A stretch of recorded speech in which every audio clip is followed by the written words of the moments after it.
Well, let me begin by referring to something that I've already discussed. That is, if it is correct, as I believe it is,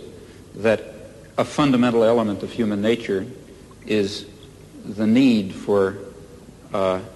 creative work, for creative inquiry, for free creation without the arbitrary limiting effects of coercive institutions, then, of course, it will follow that a decent society should maximize the possibilities for this fundamental human characteristic to be realized. That means trying to overcome the elements of repression and oppression and destruction and coercion that exist in any existing society, ours, for example, as a historical residue. Now, a federated, decentralized system of free associations incorporating economic as well as social institutions would be what I refer to as anarcho-syndicalism, and it seems to me that it is the appropriate form of social organization for an advanced technological society in which human beings do not have to be forced into the position of tools, of cogs in a machine, in which the creative urge, that I think is intrinsic to human nature, will in fact be able to realize itself in whatever way it will. I don't know all the ways in which it will.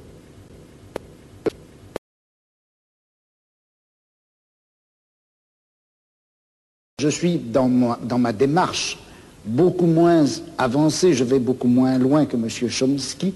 c'est-à-dire que j'avoue n'être pas capable de définir, il n'y a plus forte raison de proposer un modèle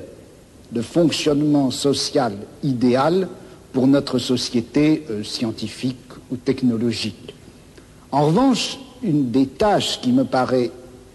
urgente, immédiate, avant même toute autre chose, c'est celle-ci. On a l'habitude, du moins dans notre société européenne, de considérer que le pouvoir, il est localisé entre les mains du gouvernement et il s'exerce par un certain nombre d'institutions bien particulières qui sont l'administration, en France on appelle ça préfectorale, enfin je ne sais pas comment on dit ailleurs, l'administration, la police, l'armée. On sait que toutes ces institutions-là sont faites pour transmettre les ordres, les faire appliquer et punir les gens qui n'obéissent pas. Mais je crois que le pouvoir politique, il s'exerce encore, il s'exerce en outre, de plus, par l'intermédiaire d'un certain nombre d'institutions qui ont l'air comme ça de n'avoir rien de commun avec le pouvoir politique, qui ont l'air d'en être indépendantes et qui ne le sont pas. On sait bien que l'université, d'une façon générale, tout le système scolaire, qui en apparence est fait simplement pour distribuer le savoir, on sait que cet appareil scolaire est fait pour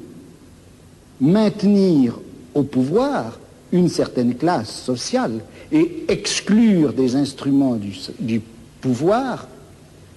toute une autre classe sociale. Quelque chose comme la psychiatrie, qui en apparence aussi n'est destinée qu'au bien de l'humanité